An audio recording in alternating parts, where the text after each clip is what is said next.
ঢাকা বিভাগীয় কমিশনারের কার্যালয়ে ১৩টি আসনের প্রার্থীরা মনোনয়নপত্র জমা দিচ্ছেন। এই মুহূর্তে সেখানে আছেন আমাদের সহকর্মী সম্রাট আনোয়ার। সরাসরি তার সঙ্গে যুক্ত হচ্ছি। সম্রাট, প্রায় শেষের দিকে চলে এসেছে, ৫টা পর্যন্ত সময় বেঁধে দেওয়া আছে।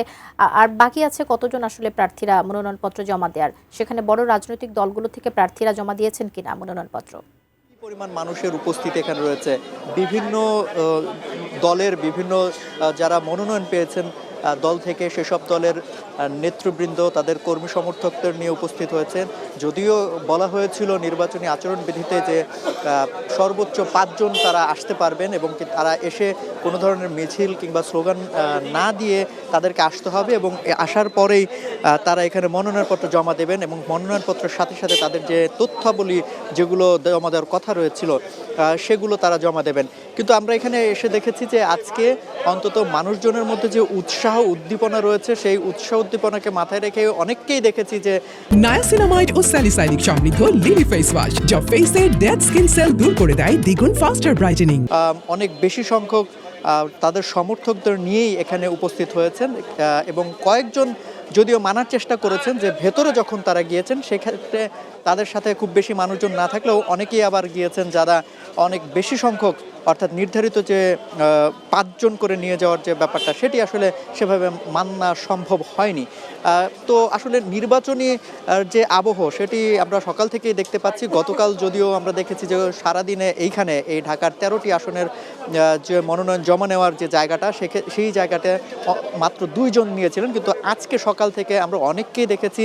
এদের মধ্যে বেশ কয়েকজন হেভিওয়েট প্রার্থীর হয়েও এখানে মনোনয়নপত্র জমা দেওয়া হয়েছে। তাদের মধ্যে অন্যতম হচ্ছেন ঢাকা ১৭ থেকে বিএনপির ভারপ্রাপ্ত চেয়ারম্যান তারেক রহমানের পক্ষ থেকে এখানে মনোনয়নপত্র জমা দেওয়া হয়েছে। ঠিক একইভাবে আমরা দেখেছি যে ঢাকা ১৪ থেকে জামায়াতের যিনি প্রার্থী হয়েছেন ব্যারিস্টার আরমান, তিনিও এখানে এসেছিলেন। এরপরে আমরা দেখেছি যে বিপ্লবী ওয়ার্কার্স পার্টির যিনি চেয়ারম্যান তিনিও এখানে কিছুক্ষণ আগে এসেছিলেন এবং তিনি এখানে গণমাধ্যমের সঙ্গে কথা বলেছিলেন। একটা প্রশ্ন রাখা হয়েছিল যে তিনি যেহেতু যুগপৎ আন্দোলনের সহযোগী হিসেবে বিএনপির পক্ষ থেকে মনোনয়ন পেয়েছেন, সমর্থন পেয়েছেন, আসলে এটা কতটুকু কার্যকর হবে কিংবা সে আসলে কি ভাবছেন, সেক্ষেত্রে তিনি কিন্তু বলেছেন যে তার যে কেন্দ্রীয় যে সিদ্ধান্ত সেই সিদ্ধান্ত অনুযায়ী তিনি তৃণমূল বিএনপির যে সমর্থন সেটি হয়তো পাবেন।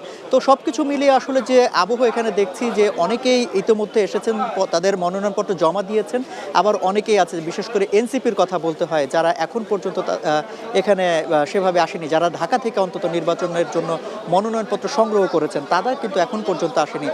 তো তারা হয়তো বা সময় যে ২ ঘন্টা বাকি আছে সেই সময়ের মধ্যে আসবেন, আসার পরে তারা তো তাদের মনোনয়নপত্র জমা দেবেন। আরেকটি বিষয় একটু বলি, যেটি হচ্ছে রিটার্নিং কর্মকর্তা, তিনি কিন্তু বলেছেন যে এখন যে পরিবেশ সৃষ্টি হয়েছে সেই পরিস্থিতিতে তারা কোনো বড় ধরনের আশঙ্কা করছেন না, বরঞ্চ এইখানে যারা উপস্থিত হচ্ছেন এবং তাদের মধ্যে যে সৌহার্দ্যের ব্যাপারটা বজায় আছে সেটাকে তারা ইতিবাচকভাবে দেখছেন এবং এক্ষেত্রে তারা বলছেন যে সামনের যে দিনগুলো থাকবে সেক্ষেত্রে তাদের নির্বাচনী আচরণবিধি মেনে চলার যে বিষয় সেটিকে হয়তো তারা সহায়ক হিসেবে পাবেন।